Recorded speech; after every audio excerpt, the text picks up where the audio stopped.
ভক্ত সেবায় পরম সিদ্ধি প্রেম লতিকার মন। আমরা যে চরণ ধুলি মাখি, এই চরণ ধুলির একটি পরিচয় আছে, মানে স্বরূপ আছে। যেমন আমরা বিভিন্ন জন বিভিন্ন জায়গায় বিভিন্ন বংশে আমরা জন্মগ্রহণ করেছি, আমাদের একটা পরিচয় আছে। আমরা যে বর্ণে যে গোত্রে আমরা জন্মগ্রহণ করেছি এটা আমাদের পরিচয় নয়। আমাদের সবার একটি পরিচয় আছে, কি আমাদের একটি স্বরূপ আছে, আমাদের একটি নাম আছে। সেই নামটি হচ্ছে আমরা দাস। তার দাস আমরা সবাই, কিন্তু দাস কার দাস? আমরা শ্রীকৃষ্ণের দাস। কৃষ্ণের নিত্য দাস যে তাহা ভুলি গেল, এই তো সেই মায়া তারে আটিয়া বেরিল। বাবা, মনেরও স্বরূপ আছে। মনের স্বরূপ হচ্ছে জল। এই মন রূপ জলে, মানে মনটা তো মায়ায় পড়ে গেছে। মনের স্বরূপ হচ্ছে জল। তো জল অনেক সময় ময়লা হয়ে যায় না?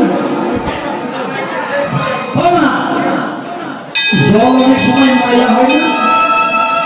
জলে যদি রং ঢেলে দেওয়া হয় কি হবে? ওই জলটা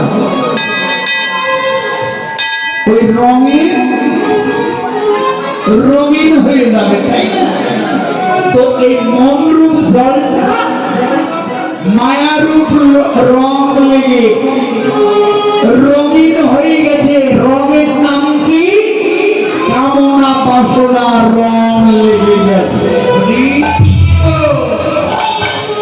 মানে মায়াটা কোন জায়গায়? দেখুন, মন হচ্ছে স্বচ্ছ।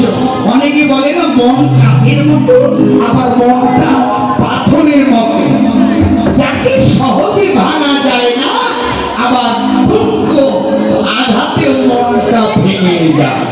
তাই মন কাচেরও মতো, আবার মনটা পাথরেরও মতো।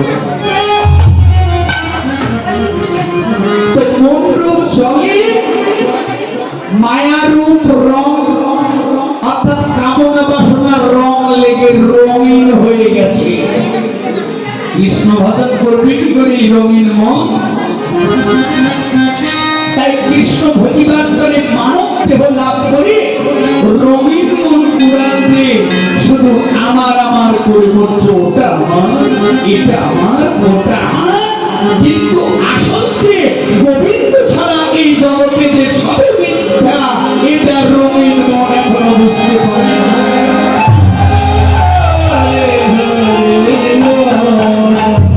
রঙিন মনটা এটা বুঝতে পারি না, বুঝতে পারবে।